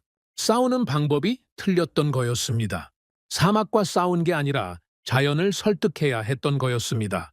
그리고 무엇보다 사람을 먼저 살려야 했던 거였습니다. 한국은 그 방법을 알고 있었습니다. 그리고 우리에게 가르쳐 줬습니다. 저는 마을 입구에서 멈춰 섰습니다. 뒤를 돌아봤습니다. 어둠 속에 조림장이 보였습니다. 어린 나무들의 실루엣이 희미하게 보였죠. 저 나무들이 자랄 겁니다. 숲이 될 겁니다. 그리고 그 숲 아래서 사람들이 살 겁니다. 양을 치고 채소를 키우고 아이들을 학교에 보내겠죠. 웃고 울고 사랑하고 살아가겠죠. 그게 진짜 목표였습니다. 숲이 아니라 삶이었습니다. 저는 다시 앞을 향해 걸었습니다. 마음이 뜨거웠습니다. 이 이야기를 더 많은 사람들에게 전해야겠다고 생각했습니다. 몽골 사람들에게, 한국 사람들에게, 세상 모든 사람들에게요. 사막도 되살릴 수 있습니다. 포기하지 않으면요. 한국이 그걸 증명하고 있었습니다. 우리와 함께요. 프로젝트가 시작된 지 5년이 지났습니다. 어린 나무들이 제법 자랐습니다. 키가 사람 머리보다 높아진 것들도 있었죠. 바람이 불면 잎사귀들이 함께 흔들렸습니다. 숲이라고 부를 수 있을 정도가 됐습니다. 하지만 제가 더 놀란 건 다른 것이었습니다. 어느 날 조림장 한편에서 이상한 냄새가 났습니다. 매콤하고 시큼한 냄새였죠. 저는 냄새를 따라 걸어갔습니다. 사람들이 모여 있었습니다. 한국 기술진들과 몽골 주민들이 함께요. 커다란 양푼들이 늘어서 있었고 그 안에 빨간 양념을 버무린 배추가 가득했습니다. 김장이었습니다. 이게 뭡니까? 제가 물었습니다. 한 아주머니가 웃으며 대답했죠. 김장이요? 올해는 크게 하려고요. 마을 사람들 다 모였어요. 저는 주변을 둘러봤습니다. 정말 많은 사람들이 있었습니다. 한국 사람들과 몽골 사람들이 섞여서 배추를 절이고 양념을 만들고 버무리고 있었죠. 말이 안 통해도 손짓발짓으로 소통하고 있었습니다. 웃음소리가 끊이지 않았습니다. 이 배추는 어디서 났습니까? 저희가 키운 거예요. 비닐하우스에서요. 올해 수확이 좋았어요. 몽골 땅에서 자란 배추로 김치를 담그고 있었습니다. 몇 년 전만 해도 상상할 수 없는 일이었죠. 한 한국 기술진이 제게 다가왔습니다. 바트 박사님 같이 하시겠어요? 저요? 저는 김치 담글 줄 모르는데요. 괜찮아요. 가르쳐 드릴게요. 저는 처음으로 김치를 담갔습니다. 배추에 양념을 바르는 법을 배웠죠. 손이 빨갛게 물들었습니다. 매운 냄새에 눈물이 났지만 웃음이 나왔습니다. 그날 저녁 갓 담근 김치로 파티를 했습니다. 모닥불을 피우고 고기를 굽고 김치를 곁들여 먹었습니다. 한국 노래가 나왔고 몽골 노래도 나왔습니다. 누군가 춤을 추기 시작했고 다들 따라 췄습니다. 저는 한쪽에 앉아서 그 광경을 바라봤습니다. 한국 사람들과 몽골 사람들이 함께 웃고 먹고 노래하고 있었습니다. 국경이 없었습니다. 그냥 사람들이었습니다. 그때 팀장님이 제 옆에 앉았습니다. 바트 박사님, 좋은 광경이죠? 네, 정말 좋습니다. 저는 이게 진짜 성공이라고 생각해요. 무슨 말씀이세요? 나무는 심으면 자랍니다. 시간이 걸리지만요. 그런데 사람 마음은 다르잖아요. 억지로 안 됩니다. 자연스럽게 가까워져야 해요. 팀장님이 사람들을 바라봤습니다. 처음에 왔을 때 몽골 분들이 우리를 의심했잖아요. 당연한 거죠. 외국인들이 와서 뭘 하겠다고 하면 다 그렇습니다. 근데 지금 보세요. 같이 김치 담그고 같이 노래하고 있잖아요. 이게 진짜 관계입니다. 저는 고개를 끄덕였습니다. 그로부터 며칠 후 조림장에서 특별한 행사가 열렸습니다. 결혼식이었습니다. 조림장에서 일하던 커플이 결혼하게 됐습니다. 두 사람 다 환경난민 출신이었죠. 도시 빈민가에서 살다가 이 프로젝트에 참여하면서 만났습니다. 함께 나무를 심고 함께 기술을 배우면서 사랑에 빠졌습니다. 그런데 형편이 어려워서 결혼식을 못 올리고 있었습니다. 돈이 없었거든요. 그걸 안 한국봉사단과 기술진들이 나섰습니다. 우리가 준비해 드릴게요. 자발적으로 돈을 모았습니다. 장소도 마련했죠. 바로 조림장 한가운데였습니다. 나무들 사이에 천막을 치고 꽃으로 장식했습니다. 결혼식 날 저는 그 자리에 있었습니다. 신랑이 들어왔습니다. 양복을 빌려 입었는데 좀 컸지만 멋있었습니다. 신부가 들어왔습니다. 하얀 드레스를 입고 있었죠. 눈물을 글썽이고 있었습니다. 줄에는 팀장님이 섰습니다. 통역을 통해 말했죠. 오늘 이 자리는 특별합니다. 두 분이 만난 곳이 바로 여기니까요. 이 숲에서 만나서 이 숲에서 결혼합니다. 앞으로 이 숲이 두 분의 집이 될 겁니다. 그리고 두 분의 아이들도 이 숲에서 뛰어놀겠죠. 신부가 울기 시작했습니다. 신랑도 눈물을 훔쳤죠. 두 분이 행복하게 사시길 바랍니다. 그리고 이 숲도 함께 자라길 바랍니다. 박수가 터졌습니다. 환호성이 울렸죠. 피로연이 이어졌습니다. 노래가 나오고 춤이 나왔습니다. 한국 노래에 몽골 사람들이 춤을 추고 몽골 노래에 한국 사람들이 어깨를 들썩였습니다. 신부가 제게 다가왔습니다. 눈이 빨갛게 부어 있었죠. 박사님 감사합니다. 뭘요? 저는 한 게 없는데요. 아니에요. 박사님이 이 프로젝트를 이끌어 주셨잖아요. 이 프로젝트가 없었으면 저랑 남편은 만나지도 못했을 거예요. 아직도 도시에서 막노동하고 있었겠죠. 신부가 잠시 말을 멈췄다가 이어갔습니다. 한국은 저한테 제2의 조국이에요. 진심이에요. 저는 가슴이 뭉클해졌습니다. 그날 이후로 저는 생각이 많아졌습니다. 몽골과 한국의 관계가 달라지고 있었습니다. 정부 차원에서도 변화가 있었죠. 몽골 정부가 한국을 제3의 이웃이라고 부르기 시작했습니다. 몽골은 지정학적으로 어려운 위치에 있습니다. 북쪽에 러시아, 남쪽에 중국, 두 강대국 사이에 끼어 있죠. 우리는 항상 눈치를 봐야 했습니다. 어느 쪽에도 완전히 기대기 어려웠죠. 그런데 한국은 달랐습니다. 국경을 맞대고 있지 않았습니다. 우리 땅을 탐내지도 않았죠. 그냥 함께 문제를 해결하려고 했습니다. 대가를 바라지 않고요. 몽골 정부가 한국과의 협력을 확대하기 시작했습니다. 환경 분야뿐만 아니라 다른 분야로도요. 히토류 같은 핵심 광물 협력도 논의되기 시작했죠. 한국을 우선 파트너로 고려한다는 이야기가 나왔습니다. 저는 그 소식을 듣고 생각했습니다. 이건 감정이 아닙니다. 전략입니다. 한국은 몽골의 신뢰를 쌓았습니다. 말로만이 아니라 행동으로요. 수년간 함께 땀 흘리고 함께 문제를 해결했습니다. 그 신뢰가 외교적 자산이 된 겁니다. 똑똑한 접근이었습니다. 프로젝트 5주년 기념 행사가 열렸습니다. 정부 관계자들, 마을 주민들, 한국 기술진들이 모두 모였습니다. 조림장 한가운데 단상이 설치됐죠. 저도 연설을 해달라는 요청을 받았습니다. 단상에 올랐을 때 저는 앞에 펼쳐진 광경을 봤습니다. 나무들이 바람에 흔들리고 있었습니다. 사람들이 웃고 있었습니다. 한국 사람들과 몽골 사람들이 섞여 있었죠. 저는 입을 열었습니다. 제 이름은 바트에르덴 바야르사이한입니다. 20년 넘게 사막화를 연구해 온 사람입니다. 5년 전 저는 절망하고 있었습니다. 사막화는 막을 수 없다고 생각했죠. 우리 힘으로는 안 된다고요. 저는 잠시 말을 멈췄습니다. 그런데 한국이 왔습니다. 그리고 질문을 바꿨습니다. 왜 나무가 죽는가가 아니라 왜 물이 없는가를 물었습니다. 그 질문 하나가 모든 걸 바꿨습니다. 저는 나무들을 바라봤습니다. 지금 이 숲을 보십시오. 5년 전에는 모래밭이었습니다. 아무것도 없었죠. 그런데 지금은 나무가 자라고 있습니다. 새가 날아들고 풀이 돋아나고 사람들이 웃고 있습니다. 저는 청중을 바라봤습니다. 한국은 우리에게 나무를 심어주지 않았습니다. 방법을 가르쳐 줬습니다. 물을 가두는 법, 나무를 키우는 법, 채소를 재배하는 법, 스스로 해낼 수 있도록요. 저는 한국 기술진들을 바라봤습니다. 한국은 도움을 준 나라가 아닙니다. 함께 살아남는 법을 알려준 나라입니다. 우리는 그 은혜를 잊지 않을 겁니다. 박수가 터졌습니다. 연설이 끝난 후 저는 홀로 조림장을 걸었습니다. 나무들 사이를 천천히 걸었죠. 바람이 불어서 잎사귀들이 살랑거렸습니다. 햇빛이 나무잎 사이로 쏟아졌습니다. 저는 멈춰서서 생각했습니다. 이 숲이 계속 자라면 어떻게 될까요? 3,000km의 숲이 완성되면요? 사막화가 멈출 겁니다. 모래바람이 줄어들 겁니다. 그 모래가 한반도까지 날아가지 않을 겁니다. 몽골의 숲은 한국의 하늘과 이어질 겁니다. 우리가 지킨 이 나무 한 그루는 결국 한국의 아이들이 마실 공기가 되어 돌아갈 겁니다.